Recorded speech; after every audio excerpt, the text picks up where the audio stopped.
Les nouvelles aventures de Gulliver par Daniel Hollander aux éditions Atramenta et en vente aussi sur Amazon. L'île aux perroquets.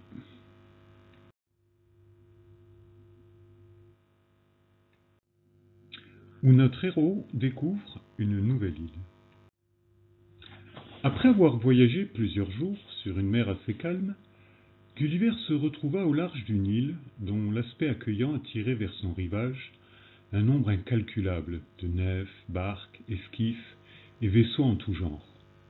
Notre ami se sentit irrésistiblement pris dans un fort courant de nord-ouest, et sans lutter vraiment pour garder son cap initial, il manœuvra toutefois de manière assez habile. Réussissant à éviter toutes ces circulations navales, il toucha enfin à bon port. L'animation qui régnait était intense, et nul ne se serait cru aux portes d'une île, assez petite finalement. Fatigué par une semaine passée en mer, il décida d'y faire une halte, non seulement pour y reprendre des forces, mais aussi pour s'enquérir des us et coutumes de ce royaume, tout à l'affût qu'il était de mettre à profit le fabuleux voyage dont il était malgré lui le protagoniste. Qui sait, pensait-il, si quelque invention ou lumière de cette société ne pourrait être bénéfique en Angleterre? Car malgré les mois et même les années qu'il avait passés dans ces rivages lointains, il gardait le secret espoir de revoir un jour sa chère patrie et son roi. Mais il dut se l'avouer, son cœur était lourd, loin de sa bien-aimée. Il tremblait à l'idée qu'elle fût lasse de l'attendre. Ses pensées quittèrent rapidement son esprit, et revenant à sa situation première, il s'empressa de découvrir les charmes et merveilles de cette île, tout en restant sur ses gardes, échaudé qu'il était de ses récentes expériences dans les royaumes de Lilliput et de Brobdingnag. Hola, monsieur, l'interpella une voix nasillarde et énervante au possible. Oula, répondit Gulliver, sans même voir son interlocuteur. Êtes-vous nouveau ici? Il faudra vous inscrire, sans tarder, dans notre registre, le mieux gardé de l'île. Rassurez-vous, cette formalité est absolument gratuite, car nul impôt n'est collecté par notre souverain. Gulliver, surpris par une telle déclaration, scruta avec plus d'attention les environs et aperçut un perroquet d'une variété exquise qui lui adressait la parole depuis le début. Dites-moi, cher volatile, il est exact que je viens de débarquer ici, mais je connais bien le monde, et j'ai, par un hasard incroyable, foulé le sol de bien des contrées sous vos latitudes. Ainsi, sans vouloir m'immiscer dans les affaires de votre royaume, par quel prodige, quelle magie, votre gouvernement peut-il fonctionner sans collecter le moindre impôt ou la moindre taxe, non seulement de ses sujets, mais aussi des étrangers qui, comme moi, abordent vos rivages? Le curieux volatile qui s'était approché ne cessait de jacasser et fut bientôt rejoint par toute une bande bigarrée. Tous parlaient en même temps. Il lui disait en substance qu'il fallait absolument s'inscrire sur le registre de l'île, que c'était tout à fait gratuit, et qu'un nouveau nom lui serait donné, particulier, protégé, lui permettant d'accéder aux services et loisirs de ce lieu, ainsi que pour se rendre utile, si le cœur lui en disait, à quelque emploi le temps de son séjour. Gulliver, abasourdi par la marmaille à plumes, se décida enfin et choisissa, sans réfléchir vraiment, un perroquet aux couleurs un peu plus chatoyantes que les autres. Bien, dit-il, que dois-je donc faire? Le précieux cacatuidé lui expliqua en détail l'opération qui, selon lui, ne prendrait qu'une minute. Il suffisait de lui remettre le parchemin royal, garant de son identité, et en échange, le temps de son séjour, Gulliver recevrait un nouveau nom. Il accepta. Et c'est ainsi que commencèrent pour Gulliver, devenu Gulli, ses aventures dans l'île aux perroquets. Où l'on découvre les avantages et les tracas de l'île. Gulli, ayant séjourné là quelques semaines, trouva enfin un endroit tranquille pour écrire tout ce qu'il avait découvert et entrevu, ce qu'il avait compris et ce qu'il avait laissé totalement perplexe. Avoir un moment à soi était en soi, ma foi, tout un exploit. L'île était infestée de perroquets, et désireux qu'ils étaient tous de trouver un maître qui pourrait les nourrir et les entretenir, ils n'arrêtaient pas une minute de piailler, de jacasser, d'émettre des cris et des chants, tous plus énervants et envahissants les uns que les autres. Gulli dut se rendre compte que, s'il ne coûtait absolument rien d'acquérir un de ces volatiles, son entretien quotidien, qui demandait beaucoup de temps, graines, cages et tout ce qui contribuait au bien-être d'une mascotte, dépassait largement ce qu'un honnête homme pouvait se permettre. De plus, ils étaient assez fragiles, sujets aux infections et virus, et souvent malades. Il fallait donc sans cesse veiller sur leur santé délicate. Gulli en entretenait 3, au moyen d'une rente que lui octroyait la cour de l'île, car il avait obtenu, grâce à son premier volatile, une place assez enviable d'ambassadeur des terres lointaines. Il représentait donc et siégeait, mais il lui semblait que son unique fonction fût de trouver quelque moyen de rejoindre l'Angleterre, pour permettre aux perroquets caquetants de trouver de nouveaux maîtres. Gulli aussi cherchait à rejoindre son pays, pour une toute autre raison, mais il savait maintenant qu'il prendrait bien soin de ne laisser monter aucun perroquet à bord. Quelle étrange contrée! Il ne sut en dire davantage, tant les merveilles et les troubles lui envahissaient l'esprit. Son inscription première lui avait enseigné quelques sages leçons. Malgré les promesses du volatile bigarré de garder son identité secrète, très rapidement de nombreux oiseaux l'avaient abordé, certains effrontément. Il savait déjà tout sur lui. À chaque fois, le scénario était le même. Pour tout commerce ou toute transaction, depuis le plus simple achat d'une denrée, une invitation au bal, la signature d'un contrat, et jusqu'aux déclarations à la magistrature, il fallait un perroquet. Celui-ci était mandaté et finalisait l'affaire. Mais, et c'est ici le prodige, le volatile n'était même pas obligé de se déplacer. En effet, les perroquets utilisaient entre eux un langage tout à fait spécial, et chaque volatile était sans cesse en train de jaser avec son compagnon, lui communiquant tous les détails de l'entreprise. C'était donc cet autre compère qui transmettait le message à son tour. Or, l'île en était si densément peuplée qu'il suffisait à un perroquet de criailler une chose, et celle-ci se répandait aussitôt sur toute l'île, arrivant instantanément à la personne à qui s'adressait le courrier. Ces animaux étaient de plus doués d'une mémoire prodigieuse et n'oubliaient jamais, mais jamais, les détails d'une conversation, d'une commande ou d'un ordre. Cela permettait aux habitants de l'île d'être, en quelque sorte, en tout lieu, en tout temps, sans le moindre effort, et leur donner un sentiment de puissance infinie. C'est pour cela d'ailleurs que les indigènes élevaient toute cette engeance et permettaient que leur île se salît de toutes leurs déjections. Vous qui prenez soin d'une mascotte, imaginez-vous tout un pays transformé en volière.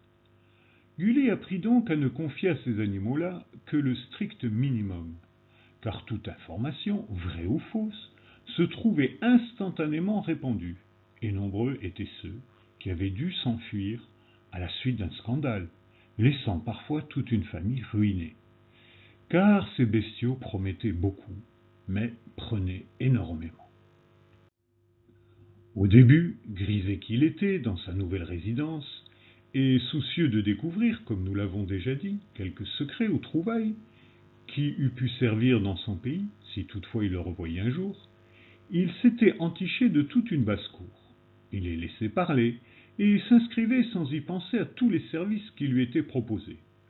De bonne éducation, comme tout Anglais, il n'avait pour un temps sollicité que ceux essentiels à sa fonction et à ses loisirs, qui consistaient à l'étude, car il était féru d'éducation. Car la connaissance était telle dans cette île que les oiseaux savaient tout ce qu'il y avait à savoir sur tout. Mais, comme il s'en rendit compte par la suite, la plupart de ces informations étaient inutiles, fausses, abusives, trompeuses, et les marchands de l'île utilisaient sciemment les perroquets pour vendre leurs produits, pour certains de façon tout à fait honorable, mais pour un grand nombre, de manière frauduleuse et malhonnête. Il y avait en particulier une variété de perroquets extrêmement indiscrets, qui apparaissaient sans y être invités, et caquetaient sans arrêt toutes sortes de scandales et de tentations, dans la rue, sur les places, et même à table et dans les maisons. Car il y avait entre les éleveurs de perroquets, gens tout à fait respectables, d'autres individus bien moins soucieux des bonnes manières.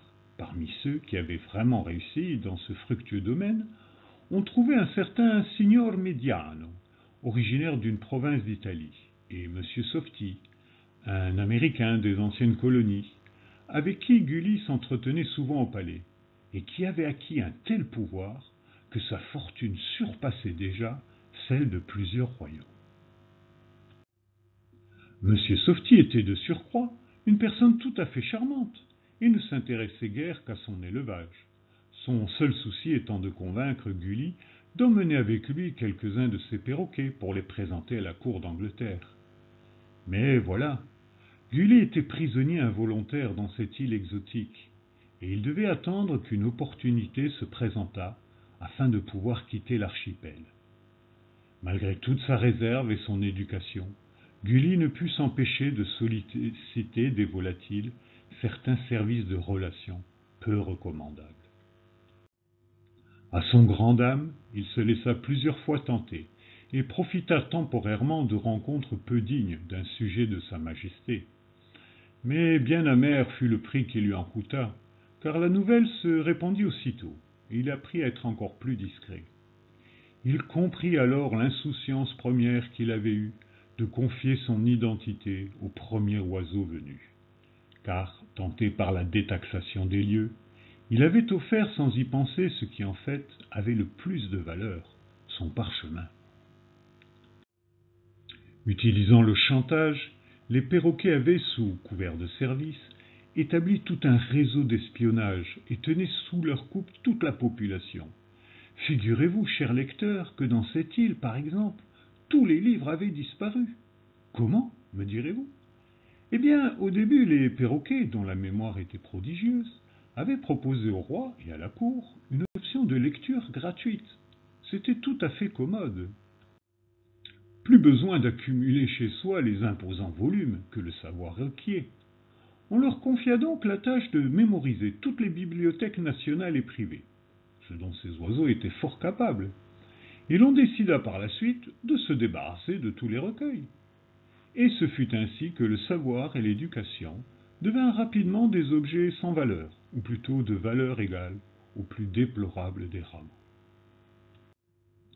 Ne sachant jamais si ce que disait un perroquet était vrai ou faux, ou les deux, on se fatigua vite de lire et d'étudier, et la population ne se faisait d'opinion que sur les avis changeants et contradictoires de la volaille. Les habitants eux-mêmes ressemblaient chaque jour un peu plus aux oiseaux. Les filles ne mangeaient que des graines, ne s'occupant que de l'apparence de leur parure. Les jeunes gens s'adonnaient au jeu, et les adultes se chamaillaient sans cesse, incapables de suivre plus d'une minute de conversation, parlant de tout et de rien, sans avoir pris le temps de mûrir leurs réponses, salissant l'ambiance de leurs discours, ayant pris sur eux tous les défauts des perroquets, mais aucune de leurs qualités. Leur langage même se corrompait de jour en jour, puisque par souci de rapidité, ils mangeaient la moitié des mots, et n'utilisaient guère, telle est leur idée, que des onomatopées, pour se faire comprendre. On était de plus si occupé à parler aux oiseaux, à les écouter, à les nourrir, à les soigner et à les entretenir, que le paysan délaissait son champ, la femme son foyer, le mari son épouse, et les enfants leurs études. Mais chacun s'en accommodait, et M. Softy produisait chaque année des hybrides, pleins de nouvelles qualités, et on se les arrachait, car on supportait bien leurs défauts, au vu de toutes leurs prouesses. Un soir, alors qu'il méditait sur ces faits, un bruit étrange fit sursauter Gulli. Il regarda par la fenêtre et crut apercevoir un mouvement dans la forêt qui bordait son jardin. Les arbres ondulaient, comme au passage de quelques bêtes. Alors qu'il essayait de percer la nuit pour mieux voir, il crut décerner 2 yeux rouges qui le fixaient. Une nuée de perroquets jacassants s'abattit alors dans la futaie. Leurs cris, d'habitude énervants mais supportables, étaient devenus féroces et cruels. Quel étrange mystère, s'il en fallait un de plus! Fatigué au possible de cet asile de fous qu'il baptisa l'île de l'interné, Gulli décida de récupérer son parchemin et de s'enfuir. De la rencontre que fit Gulliver avec le pirate Craquelefort. L'accès au coffre géant qui conservait les documents était gardé par des insectes de grande taille, comparables à nos frelons, mais d'un aspect encore plus effrayant. Gulli, qui voulait retrouver maintenant son vrai nom de Gulliver, observait le bâtiment de loin. Il se demandait comment il pourrait bien parvenir à pénétrer dans ces lieux. Quelque part, se disait-il, il devait y avoir une fuite, un accès, afin de reprendre le précieux document qui attestait de son nom et de son origine. Il entendit alors derrière lui un bruit qui le fit sursauter.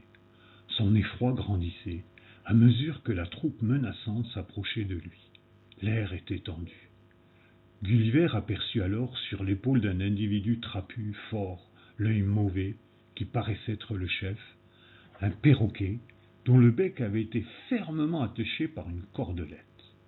« Bonsoir, monsieur Gulliver, nous vous attendions. » Tremblant d'effroi, Gulliver se rendit compte qu'il avait affaire à des pirates. « Nous savons pourquoi vous êtes ici, et nous poursuivons un peu le même but, » lui dit, comme pour répondre à une question informulée, Craquelefort, le chef de la clique. « Comment pouvez-vous savoir cela? Je n'en ai parlé à personne. » Le pirate lui présenta alors un nouveau perroquet, qu'il avait volé à la maréchaussée, et qui devinait jusqu'aux pensées des gens, en étudiant sur le visage les expressions qui trahissent immanquablement les émois intérieurs. « Je comprends alors que je suis à votre merci. Rien ne vous empêche de me livrer aux autorités, et je serai jugé pour un acte avant même de l'avoir commis, coupable que je serai d'en avoir seulement effleuré l'idée, » se résigna Gulliver. « Oh, mais vous ne nous intéressez pas. Notre but est tout autre. Vous pouvez par contre certainement nous aider. Révélez-nous donc le code spécial d'accès au palais, celui qui vous permet d'entrer et d'y siéger, afin de pouvoir investir les lieux. » Pris au piège, Gulliver acquiesça. Il leur tardait la tombée de la nuit. On se décida enfin. Gulliver se mêla malgré lui à cette expédition, terrassé à l'idée de se faire prendre, lui, un notable. Le temps n'était plus à la reculade. Il savait que sa situation était des plus périlleuses, et il lui fallait quitter l'île au plus tôt. Les soldats frelons s'étaient endormis, la nuit était noire, et la bande ne se fiait qu'aux étoiles. On atteignit enfin le fort. « C'est ici, regardez !» Une trappe, en effet, permettait aux perroquets rapporteurs d'entrer et de sortir sans être inquiétés, et d'accumuler comme autant de preuves à charge tous les faits et gestes des citoyens de l'île, leur fausse identité ne leur servant plus ici d'alibi. Quelqu'un le toucha. Il sursauta. « Voici le vôtre. » Gulliver ne put s'empêcher ses mains de trembler. Craquelefort avait tenu parole. Ô précieux document! Des larmes d'émotion le secouèrent. « Et voici les miennes. »« Les vôtres. Comment pouvez-vous avoir plusieurs identités réelles ?» Et c'est ainsi que Gulliver apprit encore davantage, s'il le fallait, des méandres de cette société. Mais l'heure n'étant plus au débat, le gang s'affaira sans plus rien dire. On fit main basse sur de nombreux écrits, dont certains très compromettants. Tout ceci servira en son temps pour commettre d'effroyables crimes, dont le lecteur, coutumier de nos temps, ne pourra malheureusement que deviner l'ampleur et l'audace. « C'est bon, partons !» Et le groupe s'en alla sans bruit, prenant le chemin par lequel il était rentré. Ce fut alors qu'une lumière aveuglante les surprit tous. « Rendez-vous !» Gulliver paniqua. Son heure était venue. Du jugement et de la condamnation de notre personnage. Du fond de sa prison, Gulliver repensa aux derniers événements qui l'avaient conduit au cachot. Sa méditation fut de courte durée. On le tira sans ménagement vers le tribunal où son jugement fut très suivi. Des milliers de perroquets avaient envahi la salle et piaillaient sans arrêt. Étourdi par tant de raffus où se mêlaient le vrai, le faux, l'imaginaire, le probable et le possible, où les magistrats implacables et le jury déchaîné avaient déjà décidé de son sort, Gulliver se tint coi. De tous les prévenus, seul Crack le pirate fut gracié, à la demande spéciale de M. Softy. Il irait sûrement rejoindre son élevage en condition d'esclave, mais tous ses lieutenants furent condamnés. Personne ne contesta. Puis vint le moment de la lecture de sa propre affaire. Il eut droit à tous les chefs d'inculpation possibles et imaginables, alourdis des interprétations les plus folles, que transmettaient sans arrêt les perroquets jacassants. Était-il un espion? Voulait-il voler le secret des perroquets pour le vendre à d'autres?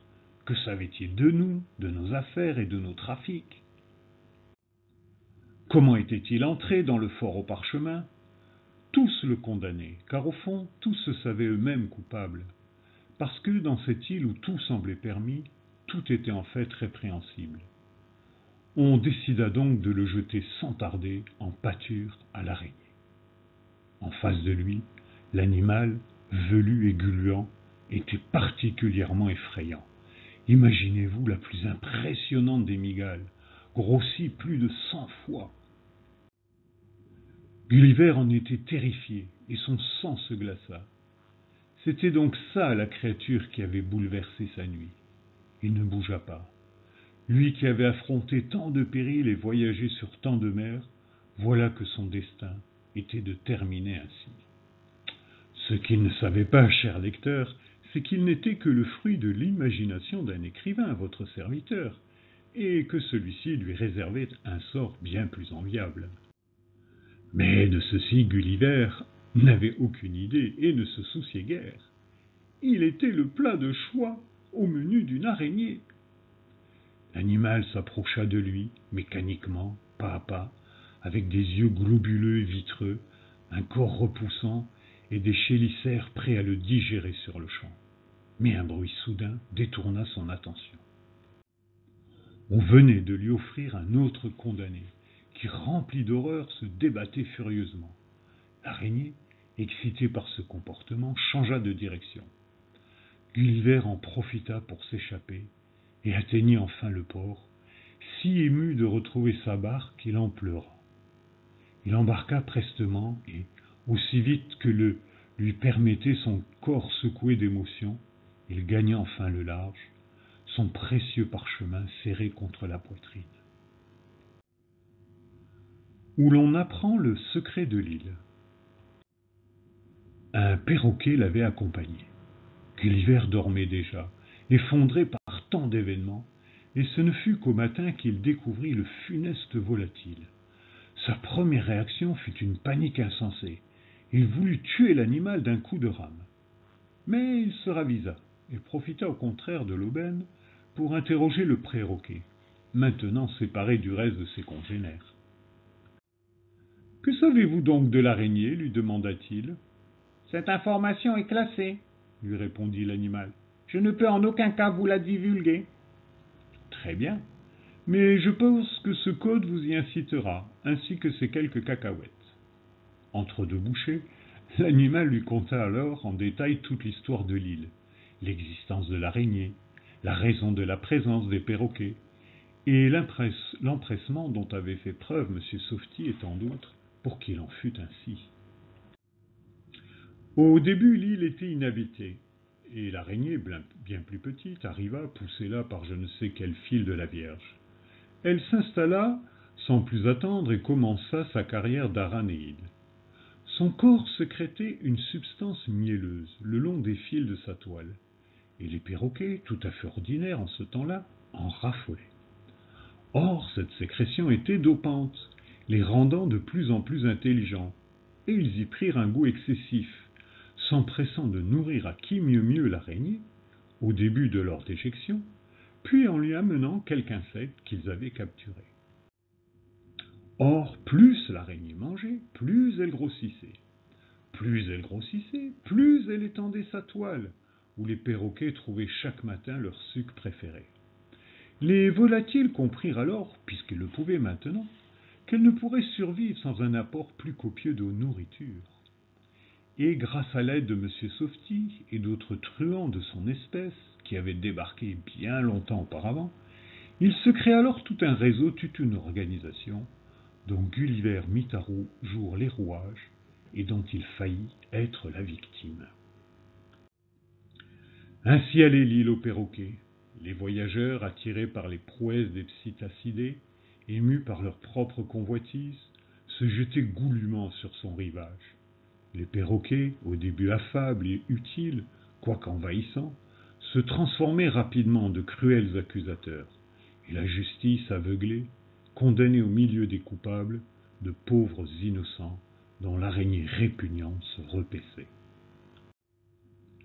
Quant à elle, elle ne manquait pas de produire ce miel exquis qui rendait les perroquets si intelligents, et les gens entendus de l'île maintenaient secret et en bon fonctionnement tout le réseau de câbles et de filaments que produisait l'horrible bestiole, tout en utilisant pour leur richesse personnelle la prodigieuse capacité de mémorisation et de communication des volatiles. Ainsi se termina l'aventure de Gulliver dans l'île aux perroquets. Il ne put se résoudre à tuer l'animal, le mettant sur un morceau de bois que le courant du nord-ouest ramènerait certainement au rivage. Après avoir inspecté minutieusement son embarcation, la nettoyant de tout œuf d'araignée, de bouts de toile et de déjections de perroquets, il leva la voile, et le vent l'emporta loin des rivages maudits de l'île. Quel danger cela serait si cette araignée trouvait le moyen d'atteindre la civilisation, pensa-t-il avec effroi. Sachant les hommes faibles et leurs passions dévastatrices, Gulliver craignait qu'une telle créature, si elle étendait sa toile, ne parvint à se sustenter de l'humanité tout entière. Il consigna donc dans son journal de bord tous les détails de ses exploits, avec force croquis et explications, sachant qu'il faisait là œuvre utile. Il espérait qu'en consultant ses notes, les marins qui viendraient auraient la sagesse de bien canonner l'île, afin d'y tuer le monstre, si toutefois celui-ci vivait encore, car, ne pouvant étendre sa toile au-delà des mers, il serait d'ici là certainement mort de faim.